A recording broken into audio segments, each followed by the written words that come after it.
Hello.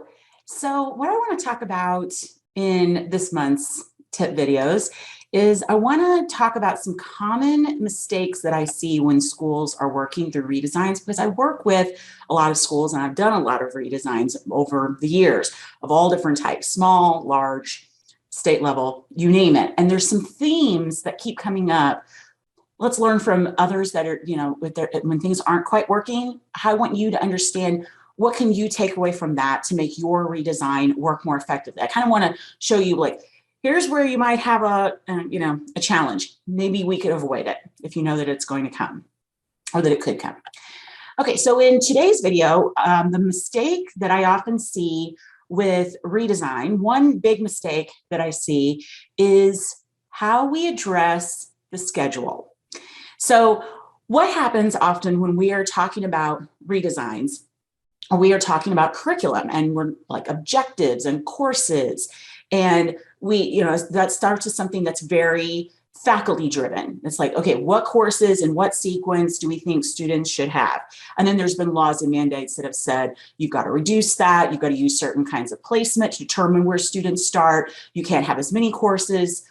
There's been a variety of things that have come to be in many states throughout the US, and there's other states that are considering those same changes because some of these changes that states are making are leading to more students that are finishing faster, so which is the goal. So it's not like, just because it's mandated that it has to be a bad thing.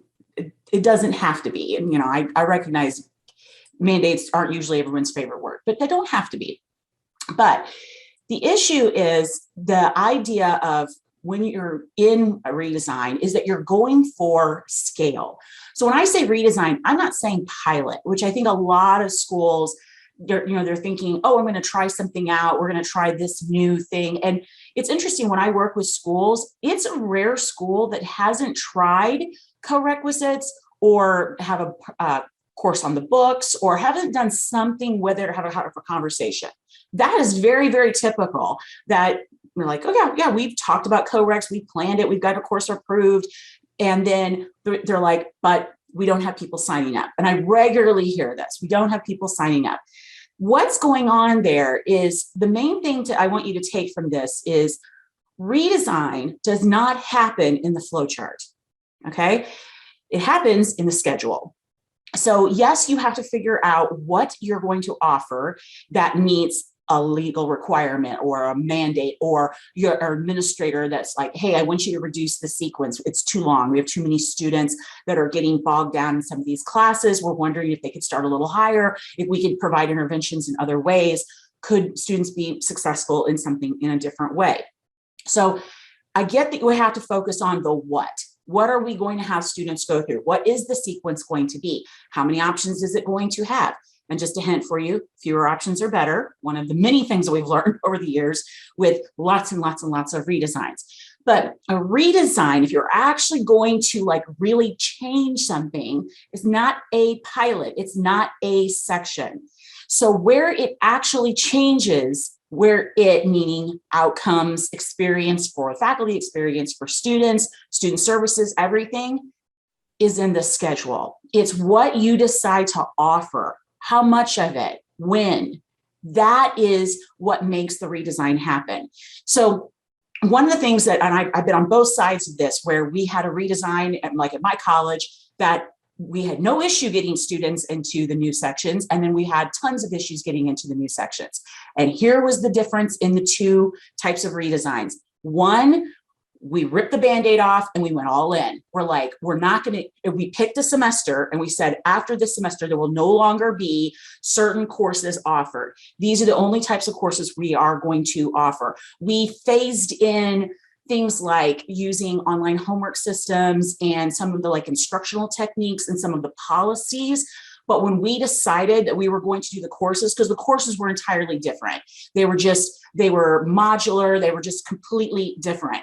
We weren't going to put one toe in. We said, that's it. We are going all in with these. And then there's no issue of having students sign up for it because they don't have anything else to pick. But we didn't do that with another redesign that we did. So a few years after that, we started creating a contextualized course, and some of you know I've talked about it because I have written a book for it. It's called Math Literacy, and the name of the book we wrote is called Math Lit. And so it's for non-STEM headed students that are placing in a developmental, and it's more active, it's more interesting for the teacher and the student. The outcomes are great. Awesome, right? Students will not sign up for that by default. And you're like, okay, but our counselors aren't advocating enough. Yes, that's part of it. You definitely want your counselors, you want your student services to be supporting your initiative. Any type of redesign does not happen in a vacuum. It does not only happen in the math department. It happens many areas across campus. So, and that's something we're going to talk about in the next video. When you try to keep it in-house, that creates more problems. Okay, so that's for another video. But the issue is, it's not just that maybe your advisors did not put, or did not encourage students to take some classes.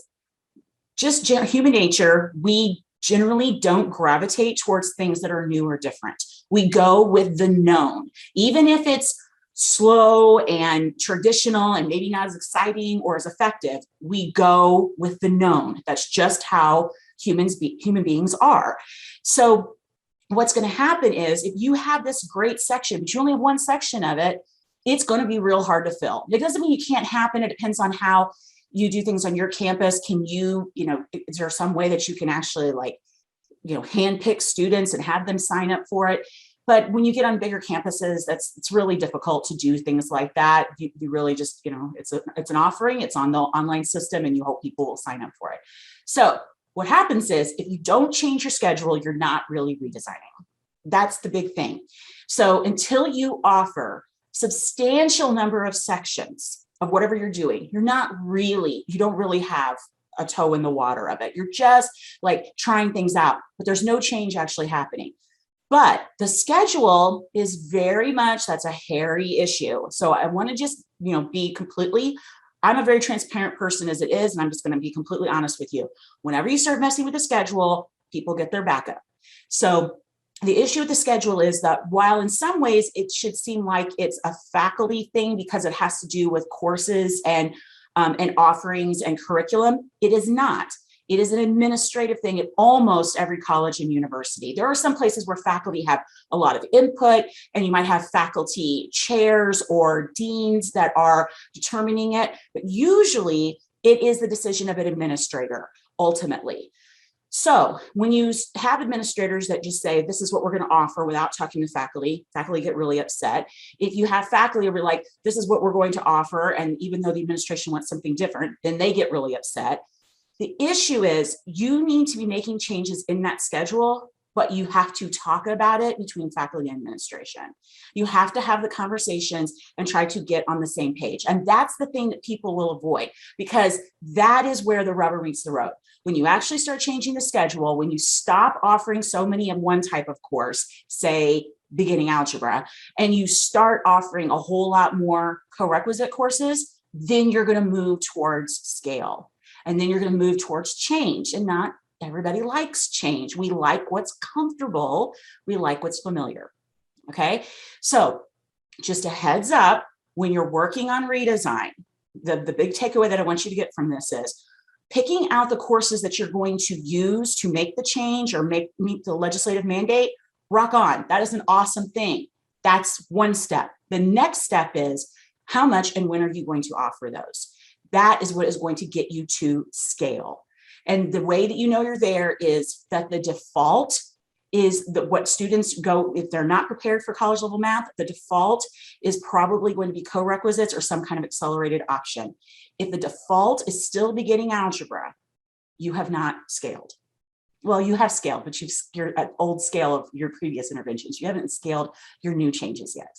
Okay, so just food for thought. I want you to think about that and ponder that, and especially regardless if you are administration or faculty, this needs to be a conversation with the other group. Okay, more on that in the next one.